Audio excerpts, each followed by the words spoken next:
successful over the years to come. The first pillar is the Internet for all. And what does that really mean? Well, in its vision, Telenor has clearly stated that the main vision of the Telenor Group is to empower societies. How to empower societies?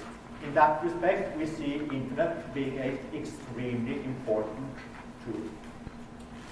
And we think Internet should be for all, not for just a few. And what we see in India these days, as I will come back to, is a massive explosion of Internet services.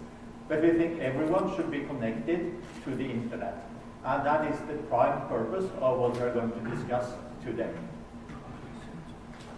Internet for all is, of course, about connecting people.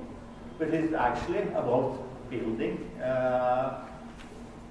social networks, enhancing education, enhancing contact between people, whether it's IP services, whether it's browsing in order to gain information, which is later utilized, whether it's chatting, etc. There are many different Internet services.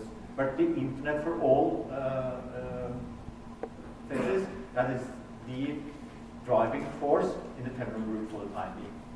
In addition, we need to be loved by customers. And what do we mean by loved by customers? Well, it means that the services which we offer should be what the customers need and what they anticipate. And in this respect, we are requiring a lot of us from ourselves when it comes to really being loved. This is not asking the customer to be satisfied with us. It is actually about gaining emotions with our customers. Finally, as some of you have heard me talk about later, we need to have efficient operations. So this is the three basic pillars in what we believe will become a very successful strategy for Telenor Group and Uninor as such. For today, we will focus on the Internet for all and how we are able to, how we will be able to really put something more than just a slogan around Internet for all, really bringing Internet to the mass market. If we look into the situation in India, it's quite clear that Internet is becoming a major revenue driver for the industry. And if we look at the industry as such, for in last year, 2013, we saw a major growth. This year, we think that approximately 50% of the incremental revenue in the industry will come from Internet services. And that is what's shown here. And what you see is a huge development when it comes to data revenues over the last 3 years. So from approximately 3.5%, we expect data revenues to consist for approximately 12% of the industry revenues this year. We also see data penetration really moving. And of course, is this just India? When looking into statistics, Internet has been used for a long period in India. But what happened during 2013 and what will happen this year is actually a major boom when it comes to Internet services.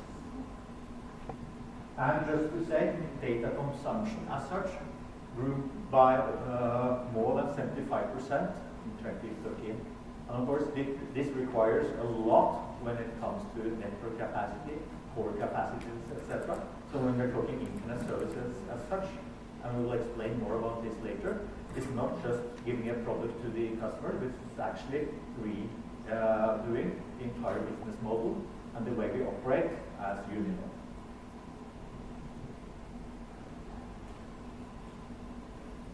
This is the development of Uninor over the last couple of years in 3 dimensions. The white bars are the increase in active subscriptions on voice. The yellow bars are the development of data subscriptions. And as you see, solid growth both in the two of them in 2013. And right now, we see that approximately 25% of the active users on Uninor is actually utilizing Internet services. So 1/4 of every customer of Uninor is actually utilizing internet and data services. And this has happened really without us driving internet very much. We have had the product, and the demand has actually created for this itself. This also, of course, means that we produce a lot of data traffic in the networks.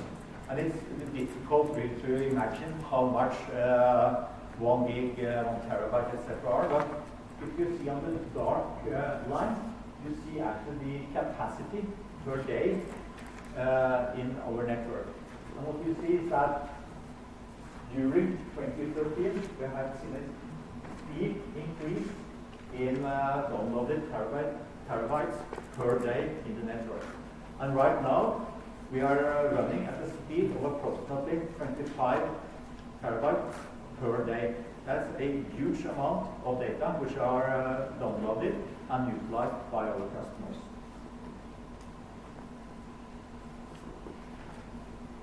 For me, just having been to India for slightly more than 2 months, it's really a big question mark how we have been able to attract so many data users, as 25% of the subscribers are utilizing data and internet services.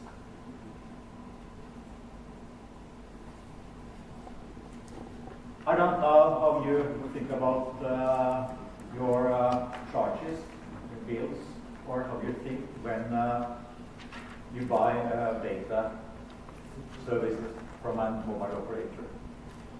But just take one example. When you buy an air ticket, you actually buy a ticket from Delhi or another destination to Bangkok, to Paris, or another destination. And what you pay for is the service of being taken from that point to that point. Nobody thinks about whether you are flying 1,000 kilometers, whether you are flying 1,000 miles, or how long you are flying, exactly the service which you have been paying for. And what we see is that even I don't really understand how I'm charged and what I pay to the mobile operators, because I really don't have a clue what it means to download a page on the from a newspaper. I don't know really how much I consume when I'm chatting or when I'm on the Facebook. So what we are really looking for is to make it simpler to become a customer of the most important internet services. And by that, we think that people should be concerned with services, not how many megabytes they are downloading. And today, if you go into the trade, you will see that the offerings are very much about how many megabytes that you can consume over the next month. To us, that is not the way it should be. It should be different. I, as a customer, should be concerned with the internet services that I consume and the way they are built. So that is why we are now saying we will move out of data and we will move into internet services, because we think that is a much better proposition to our consumers. And our prime segment is, as you know, it's being the cheapest operator with affordable services, with basic services to the mass market. That is the Uninor proposition. And that is the proposition which we have taken on voice. By this, we are expanding the strategy of Uninor from voice into internet services as well. And we will have a clear position on both voice and internet services. You will understand later in the presentation that this is not an easy ride, neither to market nor to put into operation. But we'll take you through what is really required and what is really the sort of positioning with our customers that we would like. So today we are announcing that we will launch two new products. when it comes to internet services. First one is Facebook, and the second is WhatsApp. And why? Well, these are the two most prominent services in the Indian market. If you see to the left on my panel, you will see that more than 50% of the internet users in India are active on one of those two services, Facebook and WhatsApp. And what we have been doing over the last couple of months is to explore a partnership deal which the Telenor Group has on a global basis with these two players.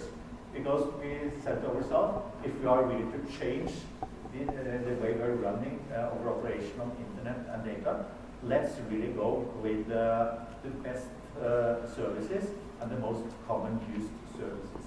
So we think the combination of the Uninor Sasta position and these two services is actually a very good entry for us in our new efforts, really bringing internet for all and bringing internet into the mass market.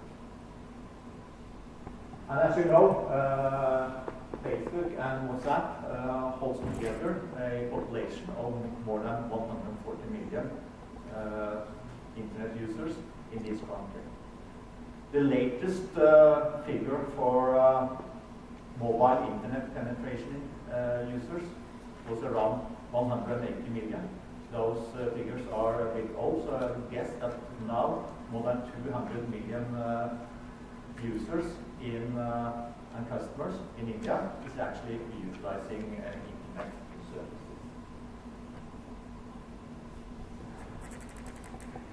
Before running into what is the real offering, I will leave the word